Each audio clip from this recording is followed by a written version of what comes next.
Hello students, आपण आता पहिला चॅप्टर आपला स्टार्ट करतोय मॅट्रासेस. आपण डेफिनेशन बघून घेऊया आधी मॅट्रासेसची. मॅट्रासेस हा अतिशय सोपा चॅप्टर आहे. तुम्ही याच्यामध्ये खूप छान स्कोरिंग करू शकता. काही जास्त अवघड असं नाहीये. तुम्ही व्यवस्थित समजून प्रॅक्टिस करून जर हा चॅप्टर स्टडी केला तर तुम्हाला नक्कीच छान स्कोअर करता येईल. ठीक आहे.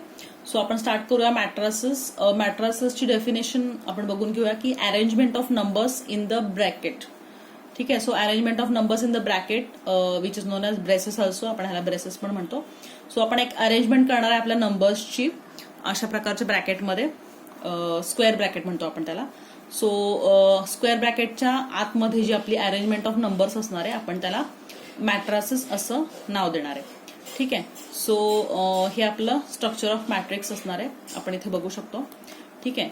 सो एक्झाम्पल आपण घेतलेला आहे इथे 1 2 3 7 8 6 आपले हा एक मॅट्रिक्स घेतलेला आहे. सो हे आपलं स्ट्रक्चर ऑफ मॅट्रिक्स आपलं हे असं असणार आहे. सो ही जसं डेफिनेशन आहे, जसं बेसिक डेफिनेशन आहे. So this is the definition. Okay. So आपण मॅट्रिक्सला डिनोट कसं करणार. ठीक आहे. सो कॅपिटल लेटर्सनी आपण त्याला डिनोट करणार आहे. कंपल्सरी कॅपिटल लेटर्स आपण यूज करणार आहे. ठीक आहे. सॉरी, कंपल्सरी आपण कॅपिटल लेटर्स यूज करणार आहे. सो जसं की एक्झाम्पल आपण दिलं इथे ABC एक्सेट्रा. सो आपण कोणत्याही कॅपिटल लेटरने आपण आपल्या मॅट्रिक्सला डिनोट करू शकतो. ठीक आहे. सो एक्झाम्पल मी इथे दिलेलं आहे A equals to this matrix and B equals to this matrix. ठीक आहे. सो हे झालं आपलं डिनोशन. आता आपलं रोज अँड कॉलम्स. आता आपल्या मॅट्रिसेसमध्ये रोज काय असणार आहेत आणि कॉलम्स काय असणार आहेत. सो नॉर्मली आपण जे रोज आपण काय म्हणतो किंवा हॉरिझॉन्टल ज्या लाईन्स असतात आपण त्याला रोज म्हणतो. ठीक आहे. आणि ज्या व्हर्टिकल लाईन्स असतात त्या आपण त्याला कॉलम्स म्हणतो. तो सेम इथे मॅट्रिक्समध्ये पण सेम कॉन्सेप्ट आहे. आपण आडव्या ज्या आपल्या ज्या लाईन्स असणार आहेत, आडव्या जे एलिमेंट्सचे आपले जे लाईन आहे, ही एक लाईन आहे, ही एक लाईन आहे, तर आपण ह्याला रो म्हणणार आहे. आणि ज्या उभ्या लाईन आहेत त्याला आपण कॉलम म्हणणार आहे. ठीक आहे. ही आडवी लाईन आहे, ह्याला रो म्हणणार आहे. आणि ही आडवी लाईन आणि उभ्या जो आहेत त्याला कॉलम म्हणणार आहे. ठीक आहे. ठीक आहे. सो आपण जे आडव्या ज्या रोज आहेत आपल्या त्याला आपण M ने डिनोट करणार आहे. आणि ज्या उभ्या कॉलम्स आहेत आपले उभे जे कॉलम्स आहेत आपण त्याला स्मॉल m आणि स्मॉल n. सो आडव्या रोजला स्मॉल m ने डिनोट करणार आहे आणि उभ्या कॉलम्सला आपण स्मॉल n ने डिनोट करणार आहे. ठीक आहे. सो नेक्स्ट टॉपिक आपला आहे order of matrices. Order of matrices म्हणजे काय, तर प्रत्येक मॅट्रिक्सची एक ऑर्डर असते. ठीक आहे. सो ती ऑर्डर आपण कशी ठरवायची किंवा कशी आपण कॅल्क्युलेट करायची असं म्हणू शकतो. सो आपण ती ऑर्डर जी आहे ती M×n अशी लिहितो, पण ते वाचताना आपण M/n नी वाचतो. रीड ॲज M/n म्हणजे आपण लिहिताना आपण M×n असं लिहितो, पण आपण वाचताना अशी M/n अशी वाचतो. ठीक आहे. सो आता मी एक्झाम्पल देऊन तुम्हाला सांगते की एखादा मॅट्रिक्स दिलेला आहे. सपोज हा A मॅट्रिक्स आहे आपल्याकडे आणि हा 2 रो आहे तिथे आणि 2 कॉलम आहेत. ठीक आहे. सो 1 2 1 2. ठीक आहे. सो 2 रोज आहेत, 2 कॉलम्स आहेत आणि आपल्याला हा मॅट्रिक्स दिलेला आहे. सो आता ह्याची ऑर्डर जी आहे ती आपण इथे किती लिहिली आहे, 2/2 लिहिलेली आहे. ठीक आहे. सो का 2/2 लिहिले, कारण की 2 रोज आहेत. 1 2 1 2 1 2. सो हा पहिला जो नंबर आहे तो काय रिप्रेझेंट करतो, नंबर ऑफ रोज 1 2. आणि जो दुसरा जो नंबर आहे हा 2 वाला तो काय रिप्रेझेंट करतो, तर कॉलम्स, नंबर ऑफ कॉलम्स 1 2. ठीक आहे. इथे M आपण दिलं ना, M म्हणजे नंबर ऑफ रोज, N म्हणजे नंबर ऑफ कॉलम्स. ठीक आहे. सो बाकीच्या आपण मॅट्रिक्सची आपण अशीच ऑर्डर कॅल्क्युलेट करू शकतो. सो 1 2 3 3/3 1 2 3. 3 रोज आहेत म्हणून 3 कॉलम्स आहेत म्हणून 3. So first number is number of rose, second number is number of columns. ठीक आहे. सो इथे बघा 1 2 2 रोज आहेत म्हणून 2 लिहिलंय. 1 2 3 कॉलम्स आहेत म्हणून 3. ठीक आहे. सेम इथे बघा 1 2 3 रोज आहेत म्हणून 3 1 2 कॉलम्स. ठीक आहे. सो हीज आपली ऑर्डर ऑफ मॅट्रिक्स. ठीक आहे. सो आता आपण बघणार आहे ट्रान्सपोज ऑफ मॅट्रिक्स. ठीक आहे. ट्रान्सपोज ऑफ मॅट्रिक्सला आपण डिनोट कसं करतो, तर A T किंवा A डॅशने. सो ट्रान्सपोज ऑफ मॅट्रिक्स काय आहे, एखादा मॅट्रिक्स आपल्याला दिलेला आहे आणि त्याचं जर आपल्याला ट्रान्सपोज काढायचं असेल तर दुसरं काहीच करायचं नाहीये, फक्त आपल्याला काय करायचंय की just exchange m and n. ठीक आहे, आपल्याला फक्त काय करायचंय तर एम आणि एन ला एक्सचेंज करायचंय. फक्त एम आणि एन ला एक्सचेंज करायचं म्हणजे काय करायचंय की रोज जे आहेत ते कॉलम्समध्ये करायचे आणि कॉलम्सला रोज करायचे. म्हणजे रोजचे जे एलिमेंट्स आहेत ते आपण कॉलम वाईज लिहिणार आहेत आणि कॉलमचे एलिमेंट्स आपोआप ते रोज वाईज होतातच. ठीक आहे, सो आपण एक एक्झाम्पल बघूयात म्हणजे लक्षात येईल आपल्या. सो ए हा मॅट्रिक्स दिलेला आहे. हा रोज इथे बघा आपण 1 2 3 -2 4 5 -4 7 6 हे आपले 3 रोज आले. ठीक आहे, सो आता आपण ह्याचा जर ट्रान्सपोज काढायचा असेल तर आपण कसं करणार. सो या रोचे जे एलिमेंट्स आहेत ते आपण कॉलम वाईज येणार. सो फर्स्ट रो काय इथे 1 2 3, तो इथे आपला फर्स्ट कॉलम काय येणार 1 2 3. सेकंड रो काय आहे -2 4 5, -2 4 5 ला कॉलम वाईज द्यायचं -2 4 5. थर्ड -4 7 6, -4 7 6. ठीक आहे, सो इथे काहीच नाहीये ट्रान्सपोज ऑफ मॅट्रिक्स म्हणजे फक्त आपल्याला काय करायचंय तर जस्ट रोज आणि कॉलमला एक्सचेंज करायचंय. सो जे रो वाईज असेल ते एक तर कॉलम वाईज लिहा, अदरवाईज कॉलम वाईज डायरेक्ट तुम्ही रो वाईज लिहा. सो व्हॉट एव्हर बी, दोन्ही सेमच असणार आहे. ठीक आहे, सो एलिमेंट्स ऑफ मॅट्रिसेस. तर एलिमेंट्स ऑफ मॅट्रिसेस म्हणजे काय, आता आपण मॅट्रिक्सला जरा डीप मध्ये बघूया. ठीक आहे, सो एलिमेंट्स ऑफ मॅट्रिसेस म्हणजे आपण की कुठलाही एखादा मॅट्रिक्स घेतला तर यातले हे जे नंबर्स आहेत, सध्या आपण नंबर्सवर कॉन्सन्ट्रेट करतो त्यामुळे आपण नंबर्सच घेऊया. सो नंबर्स जे आहेत तर प्रत्येक नंबर आहे तो प्रत्येक एक एक एक एक एलिमेंट असतो त्या मॅट्रिक्सचा. ठीक आहे, आणि त्या एलिमेंटला आपल्याला त्या एलिमेंटचं स्वतःची एक पोझिशन असते, स्वतःचं एक नाव असतं. आता ह्या एलिमेंटची ही व्हॅल्यू झाली, पण ह्या एलिमेंटचं नाव काय आहे तर ते बघूया आपण. ठीक आहे, सो आपण हे काय करतो रिप्रेझेंटेड बाय स्मॉल लेटर्स. आपण एलिमेंट्स जे असतात ते स्मॉल लेटरने रिप्रेझेंट करतो. जसं की आपण नाव जे असतं मॅट्रिक्सचं ते कंपल्सरी कॅपिटलनी रिप्रेझेंट करतो, तसं आपण जे एलिमेंट्स असतात ते आपण स्मॉल नंबरनी रिप्रेझेंट करतो. ठीक आहे, सो जसं की स्मॉल ए, स्मॉल बी, स्मॉल सी एटसेट्रा. सो मी सांगितलं तसं आपण प्रत्येक एलिमेंटची एक आपली एलिमेंटचं नाव असतं. तर एलिमेंटचं नाव आपण कसं लिहितो की त्या ए स्मॉल ए आणि खाली आय जे. आय जे म्हणजे काय तर आय म्हणजे काय तर रिस्पेक्टिव्ह रो नंबर आणि जे म्हणजे काय तर रिस्पेक्टिव्ह कॉलम नंबर. ठीक आहे, सो आपण प्रत्येक एलिमेंटला असं नाव कंपल्सरी देतो. ठीक आहे, सो आता ए हा आपला ए कॅपिटल ए आपलं ह्याचं नाव आहे मॅट्रिक्सचं, म्हणून आपल्या एलिमेंटचे नाव जे असणार आहे ते स्मॉल ए असणार आहेत. आता स्मॉल ए 1 1 1 1 म्हणजे काय तर first row first column. I ची व्हॅल्यू पण 1, जे ची व्हॅल्यू पण 1 म्हणजे first row first column. First row first column आपला कुठला एलिमेंट आहे -1. सो A11 आपला कुठला झाला -1. ठीक आहे, सेम आपण बाकीचे बघूया. आता A21 2 म्हणजे आय ची व्हॅल्यू 2 आहे, 1 जे ची व्हॅल्यू 1 आहे. 2 म्हणजे काय रिस्पेक्टिव्ह रो नंबर म्हणजे सेकंड रो. ठीक आहे, सो 2 सेकंड रो कुठला आपला हा सेकंड रो. सेकंड रो मध्ये फर्स्ट कॉलम म्हणजे हा कॉलम. ठीक आहे, सो ह्याची व्हॅल्यू काय आहे 2. बाकीचे सेम तसंच आपण लिहू शकतो. A31 म्हणजे थर्ड रो फर्स्ट कॉलम म्हणजे 4. सेम A12 म्हणजे first row second column 0. A22 म्हणजे second row second column 3. A32 third row second column. ठीक आहे, म्हणजे हा A13 म्हणजे first row third column 1. A23 म्हणजे -5 आणि A33 म्हणजे -3. ठीक आहे, सो प्रत्येक एलिमेंटला स्वतःचं एक नाव असणार आहे आणि त्याचं नाव हे नाव असणार आहे आणि ही त्याची व्हॅल्यू असणार आहे की तो जो नंबर असणार आहे ती त्याची व्हॅल्यू असणार आहे आणि हे त्याचं नाव असणार आहे. प्रत्येक एलिमेंटचं एक नाव असणार आहे. या एलिमेंटचं इथे कुठलीही व्हॅल्यू असू दे, कुठलेही नंबर्स असू दे तिथे, पण त्या एलिमेंटचं नाव चेंज नाही होणार. हे कंपल्सरी A11 A12 असंच राहणार आहे. ठीक आहे, सो आता आपण बघूया टाइप्स ऑफ मॅट्रिसेस.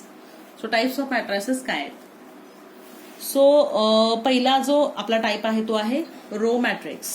ठीक आहे, सो रो मॅट्रिक्स म्हणजे काय तर order of matrix will be 1/n. ठीक आहे, सो ज्या मॅट्रिक्स, रो मॅट्रिक्स म्हणजे काही नाही आहे, रो मॅट्रिक्स म्हणजे काय असणार आहे, तर त्या मॅट्रिक्सची जी ऑर्डर आहे ती कंपल्सरी 1/n असणार आहे. म्हणजे त्याच्यामध्ये रो जो असणार आहे तो एकच असणार आहे, कंपल्सरी, कुठलाही असू दे. ठीक आहे. सो कंपल्सरी 1 आपल्याला त्याच्यामध्ये मॅट्रिक्स रो कंपल्सरी 1 असणार आहे आणि नंबर्स ऑफ कॉलम्स असणार आहेत n. ठीक आहे. n नंबर्स ऑफ कॉलम्स असणार आहेत, पण रो जो असणार आहे तो एकच असणार आहे. ठीक आहे. सो आपण एक्झाम्पल्स बघूया. इथे दिलेले आहेत. a इक्वल्स टू, इथे बघा 1 0 3 4. ठीक आहे. हा एकच रो झाला है ना. कॉलम आहेत 1 2 3 4. ठीक आहे. कॉलम 4 आहेत, पण रो जो आहे तो एक आहे. हॉरिझॉन्टल लाईन तुम्हाला किती दिसते? एकच दिसते. हे एकाच लाईन येत आहेत ना सगळे, म्हणजे हा एकच रो आहे. ठीक आहे. सो आपला एकच रो आहे आणि कॉलम मात्र 1 2 3 4 4 कॉलम आहेत, म्हणून ह्याची ऑर्डर काय झाली? 1/4. आणि ह्याला आपण म्हणणार आहोत रो मॅट्रिक्स. ठीक आहे. त्याच्यामध्ये एकच रो आहे, त्यामुळे तो रो मॅट्रिक्स झाला. ठीक आहे. सेम बाकीचे एक्झाम्पल्स आहेत इथे. 2 -1 2 -4. ठीक आहे. सो किती रोज आहेत? 1. एकच रो आहे. कॉलम किती आहेत? 1 2 3 4 4 कॉलम. सो 1/4 ह्याची ऑर्डर झाली 1/4. ठीक आहे. आता थर्ड मॅट्रिक्स बघा. 0 1 एकच रो आहे. ठीक आहे. आता याची ऑर्डर काय झाली? 1/2. ठीक आहे. सो तुम्हाला वाटत असेल की हा कॉलम नाही आहे, हा एकच एलिमेंट आहे, पण ऍक्च्युली हा एकच रो आहे. या पूर्ण हा एकच रो आहे आणि हा एक कॉलम आहे. या एका कॉलम मध्ये हा एकच एलिमेंट आहे, त्यामुळे हा एक कॉलम, हा एक कॉलम, हा एक कॉलम आणि हा एक कॉलम. ठीक आहे. सो असे 4 कॉलम आपल्याकडे इथे आहेत. ठीक आहे. तो कन्फ्यूज होऊ नका तुम्ही. फक्त रो एक आहे, कॉलम मात्र आपल्याकडे 4 आहे. ठीक आहे. सो सेम आपण कॉलम मॅट्रिक्स, सेकंड आपला जो टाईप आहे तो कॉलम मॅट्रिक्स आहे. कॉलम मॅट्रिक्स मध्ये सेम ऑपोजिट असणार आहे. इथे कॉलम एकच असणार आहे, पण रोज जास्त असणार आहे. ठीक आहे. सो कॉलम इथं किती आहेत? 1 आणि रोज किती आहेत? 1 2 3. ठीक आहे. सो इथे एकच कॉलम, एकच आपल्याला व्हर्टिकल लाईन दिसते ना. सो एकच कॉलम आहे आणि रोज आहेत 1 2 3. सो आपल्याला ह्याची ऑर्डर काय मिळाली? 3/1, कारण 3 आहेत रोज, 1 आहे कॉलम. सेम इथे बघा 1 2 3 4. रोज किती झाले? 4. कॉलम किती आहे? 1. व्हर्टिकल लाईन किती आहे? 1 1. व्हर्टिकल लाईन म्हणजे कॉलम, हॉरिझॉन्टल म्हणजे रो. ठीक आहे. So 4/1 is the order of this matrix. तर पुढचा आपला टाईप आहे null or zero or void matrix. ठीक आहे. So all elements of matrix are zero irrespective of order.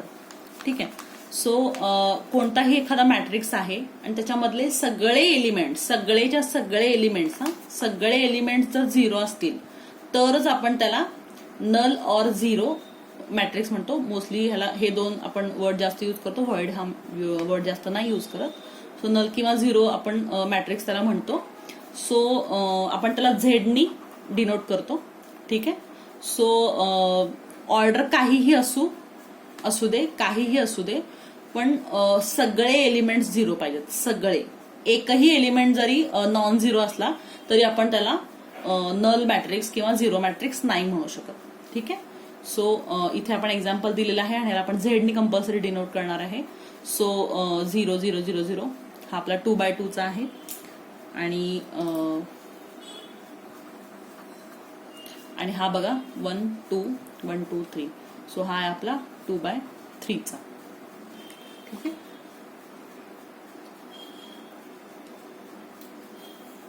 So ह्याच्यामध्ये ऑर्डर काही असू शकते, पण आपला सगळे एलिमेंट्स आपले झिरोच असायला हवे. मग आपण त्याला काय म्हणणार? Null or zero matrix or void matrix. ठीक आहे. सो नेक्स्ट टाईप आहे रेक्टँग्युलर मॅट्रिक्स. रेक्टँग्युलर मॅट्रिक्स मध्ये आपण रेक्टँग्युलर मॅट्रिक्स म्हणजेच की त्या मॅट्रिक्सचा शेप जस्ट रेक्टँगल सारखा असतो. रेक्टँगल म्हणजे की आयत. ठीक आहे. आयतासारखा आपल्याला जर शेप दिसला त्या मॅट्रिक्सचा तर आपण त्याला रेक्टँग्युलर मॅट्रिक्स म्हणणार आहे. तर आयताचा आपल्याला जर आपण प्रॉपर्टी बघितली तर काय असेल, तिथं लेंथ इक्वल टू विड्थ नसते. ठीक आहे. म्हणजेच m इक्वल टू n. आपली लेंथ आणि विड्थ काय? आपली m आणि nच आहे ना. सो m आणि n जर आपल्याला सेम नाही मिळालं, इक्वल नाही मिळालं, नॉट इक्वल टू मिळालं, तर आपण त्याला रेक्टँग्युलर मॅट्रिक्स म्हणू शकतो. ठीक आहे. सो आता इथे एक्झाम्पल दिलेले आहेत. A equals to 1 2 3 4 5 6. सो ह्याची ऑर्डर जर बघितली 1 2, ठीक आहे. सो 2 रोज आहेत, 1 2 3 कॉलम्स आहेत. सो ह्याच्यात एम इक्वल्स टू एन नाही आहे, त्यामुळे आपण त्याला म्हणणार आहे रेक्टँग्युलर मॅट्रिक्स. ठीक आहे. सो इथे बी इक्वल्स टू बघा 1 2 3 1 2. सो तीन रोज आहेत आणि 2 कॉलम्स आहेत. सो आपण ह्याला म्हणणार आहे रेक्टँग्युलर मॅट्रिक्स. ह्याचा जर शेप तुम्ही बघितला तर रेक्टँग्युलर वाटतंय का? ठीक आहे. सो सेम इथे बघा 1 2 3 4 रोज आहेत, 1 2 कॉलम्स आहेत. सो आपण ह्याला म्हणणार आहे रेक्टँग्युलर मॅट्रिक्स. ठीक आहे. सो आता नेक्स्ट आपला टाईप आहे स्क्वेअर मॅट्रिक्स. ठीक आहे. स्क्वेअर मॅट्रिक्स ऑफकोर्स जर हा रेक्टँग्युलर मॅट्रिक्स रेक्टँगल सारखा दिसत असेल तर स्क्वेअर मॅट्रिक्स स्क्वेअर सारखा दिसणार आहे. ठीक आहे. स्क्वेअर मॅट्रिक्स आपला the shape of the matrix is like square. So here m is equal to n. ठीक आहे. So a equals to आपण आपल्याला एक मॅट्रिक्स दिलेला आहे 1 2 3 1 2 3. ठीक आहे.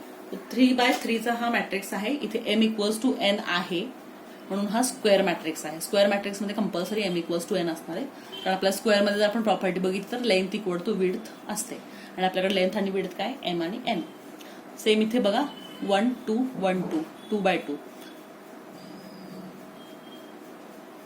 सो इथे 2x2 चा आपला हा स्क्वेअर मॅट्रिक्स झाला. ठीक आहे. सो रेक्टँग्युलर मॅट्रिक्स मध्ये m not equal to n, square matrix मध्ये m इक्वल टू n. ठीक आहे. जस्ट आपल्या जॉमेट्रीचेच कॉन्सेप्ट सेम इथे लागू पडतात. ठीक आहे. सो नेक्स्ट आपला जो टाईप आहे तो ऍक्च्युली स्क्वेअर मॅट्रिक्सचाच एक टाईप आहे, सब टाईप म्हणू शकतो आपण त्याला, डायगोनल मॅट्रिक्स. ठीक आहे. सो डायगोनल मॅट्रिक्स म्हणजे काय? सो हा एक स्क्वेअर मॅट्रिक्सच असतो. ह्याच्यामध्ये other than principal diagonal elements from top left to bottom right are 0. ठीक आहे. सो प्रिन्सिपल डायगोनल म्हणजे आपला जो स्क्वेअर असतो त्याला एक डायगोनल असतो, 2 डायगोनल असतात ऍक्च्युली, आपण त्याला कर्ण म्हणतो मराठीमध्ये. सो डायगोनल म्हणजे कर्ण असतो, पण आपण हा डायगोनल हा जो असतो हा राईटवाला, top right to left bottom, हा आपण कन्सिडर नाही करत मॅट्रिक्समध्ये. आपण फक्त हा डायगोनल कन्सिडर करतो. ठीक आहे. सो आपण ह्याला काय म्हणतो, ह्याला आपण प्रिन्सिपल डायगोनल म्हणतो. सो सेम जर तुम्ही इथं स्क्वेअर बघितलं तर हा आपला प्रिन्सिपल डायगोनल आहे. ठीक आहे. सो हा प्रिन्सिपल डायगोनल एलिमेंट आहे, जो आहे त्याच्यावरचे जे एलिमेंट्स आहेत, तर हे एलिमेंट सोडून बाकीचे एलिमेंट्स जर 0 असतील तर आपण त्या मॅट्रिक्सला म्हणणार आहोत डायगोनल मॅट्रिक्स. ठीक आहे. सो हे 3 एलिमेंट आणि हे 3 एलिमेंट हे कंपल्सरी 0 पाहिजेत. ह्या 3 एलिमेंटला सोडून बाकीचे एलिमेंट्स 0 पाहिजेत, मग आपण त्याला म्हणणार आहोत डायगोनल एलिमेंट, डायगोनल मॅट्रिक्स. ठीक आहे. सो डायगोनल मॅट्रिक्स हा स्क्वेअर मॅट्रिक्सचाच एक सबटाईप आहे, त्यामुळे तो कंपल्सरी स्क्वेअर मॅट्रिक्सच असणार आहे. त्याच्यामध्ये डायगोनल म्हणजे हा कंपल्सरी आपण हा प्रिन्सिपल डायगोनल आपण कन्सिडर करतो, हा डायगोनल नाही कन्सिडर करत. ठीक आहे. कंपल्सरी हा एकच डायगोनल कन्सिडर करतो. तुम्ही म्हणाल मॅडम हा पण एक डायगोनल आहे. नाही, आपण मॅट्रिक्समध्ये फक्त हा एकच diagonal top left to bottom right हा एकच डायगोनल आपण कन्सिडर करतो, आणि तो जर डायगोनल तो डायगोनल एलिमेंट सोडून बाकीचे एलिमेंट जर 0 असतील तर आपण त्याला म्हणणार आहोत डायगोनल मॅट्रिक्स. ठीक आहे. सो नेक्स्ट टाईप आहे आपला स्केलर मॅट्रिक्स. आता हा स्केलर मॅट्रिक्स हा जो टाईप आहे तो डायगोनल मॅट्रिक्सचा स्क्वेअर टाईप आहे, सब टाईप आहे.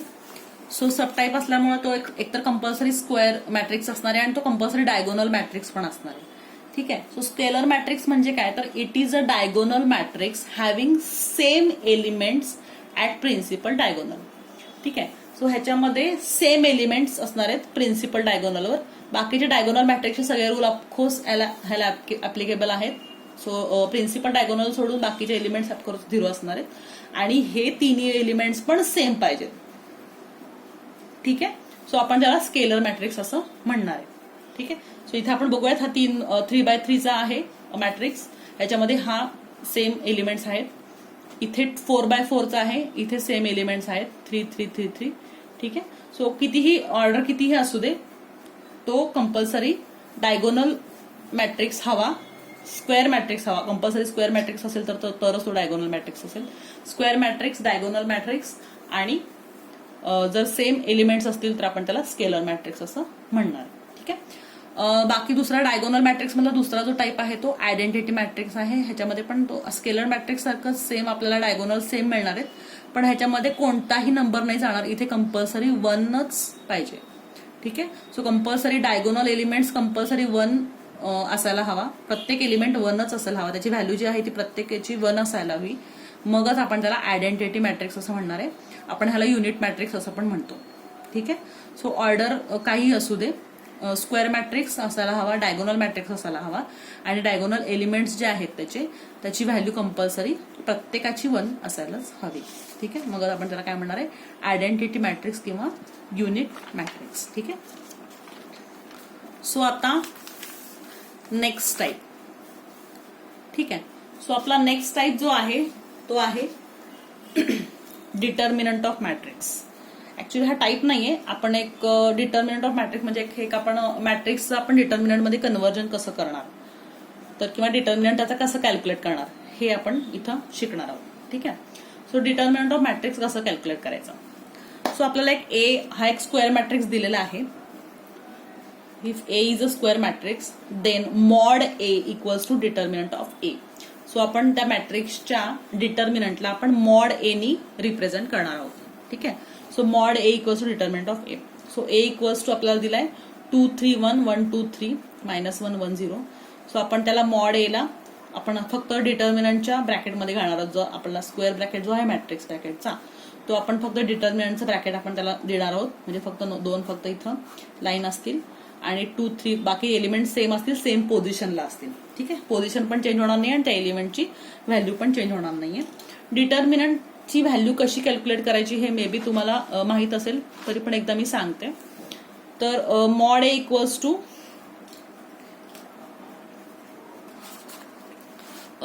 2 पहिल्यांदा आपण इथे घेणार आहोत. फर्स्ट रो फर्स्ट कॉलम जो एलिमेंट आहे तो घेणार आहोत. त्याचा रो आणि त्याचा कॉलम आपण हाईड करणार आहोत. ठीक आहे.